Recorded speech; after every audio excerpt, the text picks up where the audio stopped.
Has it sunk in yet? Not even a little bit. No, not at all, honestly.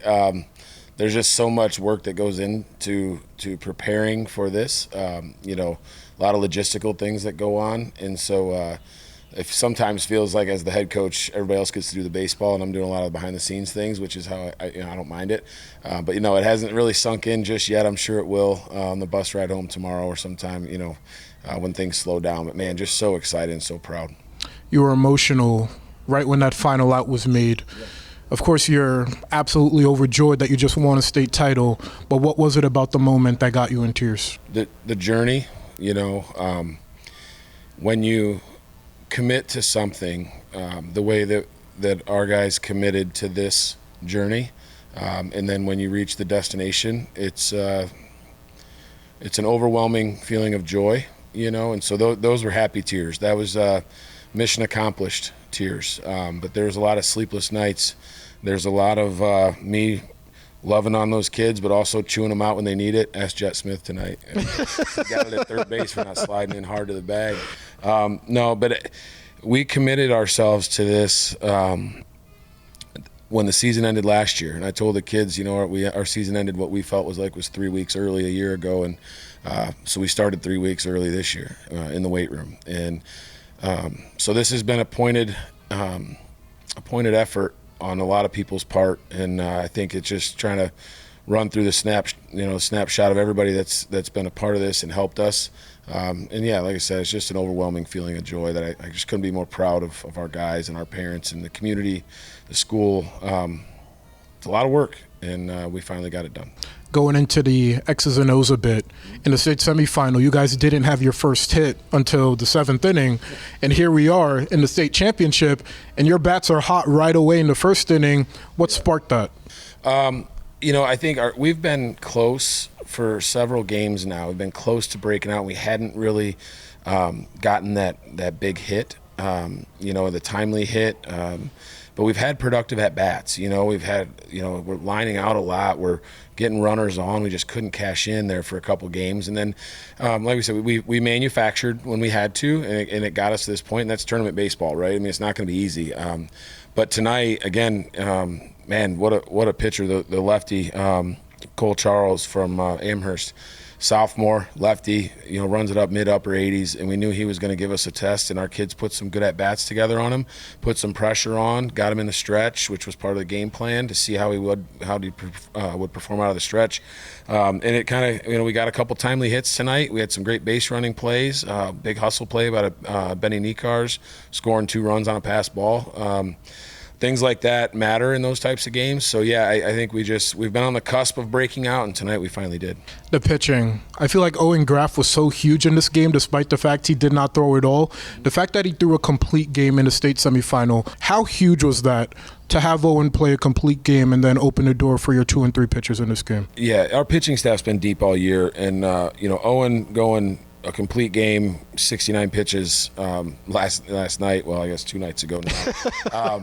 You know, that definitely gave us a chance. We came in and we had you know, Jackson starting, which is what we've done all year, with Carter coming out of the pen. We knew we were comfortable with that. But I could go down the list of Cunningham, of Daniels, of the Madelinskis, you know, Kellen Anderson. We've got guys in the bullpen that are on our tournament roster that we felt really, really comfortable with had we needed to get there. But when you have a complete game out of your ace and then a near complete game, 6-inning gem out of your number 2, Carter just came in and got the final 3 outs. But like I said, we could have gone to Cunningham or any of them, and we feel like we would have been in an okay position. And you guys were up 7-4 heading into the bottom of the 7th? Or heading into the 7th inning? 7-3, I believe. So you guys were up 7-3 heading into the top of the 7th. You gathered your team. You spoke to them. What was that message? We kicked it around a little bit in the bottom half of the 6th, and we made a couple silly mistakes. And I just told them, you know, in times of I don't know, people press in times of desperation. They press in times of excitement. When the pressure builds, they feel like they have to do more than what they are there to do. And it looked like that to me. It looked like we were rushing a little bit. It looked like we were maybe squeezing the ball a little bit too hard when we were throwing across the diamond. And so just those little things. And I told them, I'm like, hey, we don't have to press. We're in a position where we just get to play baseball and enjoy playing the game the right way. So it was just a reset moment for us. Like, we just had to get back grounded. And I think that's as a head coach, that's on me to recognize that in my guys. And to some, they might not have noticed it, but I could tell they were counting down the outs, and it's not a time of countdown. You just keep playing the game, and when the last out's recorded, then we can celebrate. But I think some of them kind of started feeling that, so I just had to push the reset button and get them grounded again.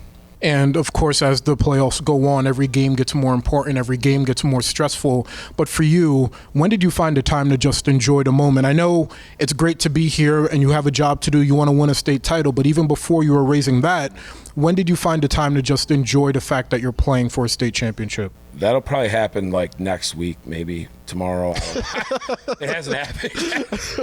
It's, like I said earlier, man, it's a lot of work. And so my goal as the head coach was that all of my guys and my staff could enjoy it and have those moments you just spoke about. And so I had to stay on the grind, and I had to lead, and I feel like that was my responsibility. So I'll enjoy it. I'm sure that when I get home and get a big hug from my wife and we things settle down and when I sit on the couch and watch College World Series, I'll probably be sitting next to this thing here. So you're the one taking it home, then? Yeah, I ain't trusting them kids. I ain't trusting them kids. No, they can play baseball, but they can't take care of that. Say no more. No, so I will enjoy it. I made sure. One thing I did do, I took a lot of pictures. So no, it was awesome. I know there are aspects as I go through the Rolodex in my brain right now that I do appreciate and enjoy, but it hasn't quite sunk in. And I hope if you were to ask that question to all 22 players in the staff, I hope that they would all be able to give you a moment, but right now I can't. When you were hired, you were already taking over a program that was one of the top ranked in all of Ohio. How was your vision for this team when you were hired shown tonight? I think when we came in, the baseball culture at Anthony Wayne has always been a good one. It's been a strong baseball community for a long time, starting with our junior generals program. And Russ Acino, now the president of that, does a great job. And we have a lot of people invested in it. So these kids have come up through our program, a lot of them, and we've developed them. And so, although none of our kids on our team right now played for Coach Nell, who was the coach before me, he was influential in starting that program and getting those kids up. So it's just kind of been a pipeline of kids coming through, which with the importance of travel ball these days and so many club options for these kids, to have a strong youth program in our community really pays dividends. So I give a lot of credit to those guys for that. But no, there wasn't a lot of difference in the baseball. The baseball is the same. A lot of the signs and even, the signs a lot of times I'm guessing are probably the same, and it might be the same across at other schools too. What we really, really put emphasis on was developing a culture that we felt was a winning culture. And I got a compliment. I mentioned this earlier to somebody that someone made a compliment to me and just said the difference with Anthony Wayne is those kids will run through a wall for those coaches. And that really hit home to me because I feel like I would do that for them too. And that's the culture we were looking for, of we will do anything for one another, not just for ourselves. And that's what you saw tonight, I think, and in this tournament run was, if you go back, Cole Biedenharn, walk-off sac fly, Mason Jerwa, base hit, walk-off, Benny Nekar scores. Then, against Walsh, Benny Nekar gets the sac fly, and Caden Rouser, a sophomore on the roster, just a pinch run, he scores. Tonight, Jackson goes out and throws a gem. Last night, so it was just multiple people that were contributing to this accomplishment, and not one of us could have done it alone. And that's the culture. That was the vision, was to be able to build that, and I feel like we did. And your dear friend, Derek Besgrove, yeah. You played high school ball with him. You guys remained best friends throughout. He passed away earlier this year. Yeah. What would he think of the performance that you and your team put up tonight? He'd probably be giving me crap about getting two guys thrown out of third right now on those bunts. No, and I'm trying not to get emotional on it. Derek and I, especially as Bryce, his son, started to get a little bit older and get closer to high school, he and I would talk daily.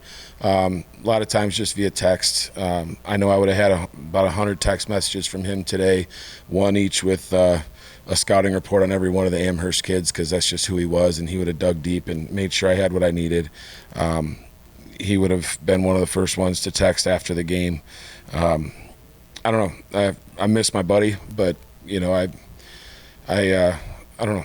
It's tough. It's tough, but such is life, right? And you got to go on. And I know that he's really proud of us. I know he's really proud of his boy, first team all district as a freshman.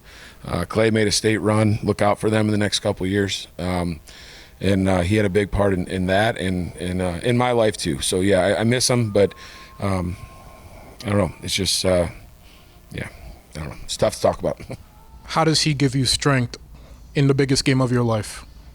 Honestly, it was more or less. I had a moment in the hotel room before we left when I was reading all these text messages, and then there was a timeline memory that popped up with Derek's name on it, and so that was like I had a little moment right then. But once I got to the field, it was business as usual, And then Bruce asked me a question after the game, and it was I kind of got emotional on that one. I wasn't planning on it, but no, I think that it was just kind of one of them things where, like they say, you take things for granted, and I think that all those text message conversations that he and I would have, I think that now that I was in a position and my guys were in a position that I know that it would have been I missed those moments. I missed those texts. I don't think I took them for granted, but I would have loved to have a conversation with him prior to the game today, and I would love to be talking to him right now. What would you tell him? We won, and couple other things. And my final question for you: you had 13 seniors on this team, 13 seniors that gave their blood, sweat, and tears. What will you remember most about that group after winning a state title? I remember the fact that they weren't. How do I say this? They came in highly touted, and we made them all play freshman ball together, and there was some of them that I think disagreed with that decision. They wanted to play on the JV team, but I made them all play freshman ball. And the reasoning was that they had to learn how to win together. I had a bunch of kids that had individual successes, but I didn't know how good of a team they were. And they needed to learn how to appreciate each other and appreciate being a role player in some cases. And they had to learn that. And the only way to learn it is to go through it and to practice it. And so I made them all play freshman ball. And we were winning games at the freshman level by ridiculous scores. Probably was a boring year of baseball for those kids, honestly. But then as sophomores and juniors, we watched them kind of grow. And then even as sophomores, a lot of them, we were a senior heavy team in 23 when we were down here last time. And so a lot of those sophomores were varsity capable, but they weren't varsity ready. And they needed to pay their dues, and so then they played a JV year. So a lot of these guys are like the traditional, and I think some people try to rush the process.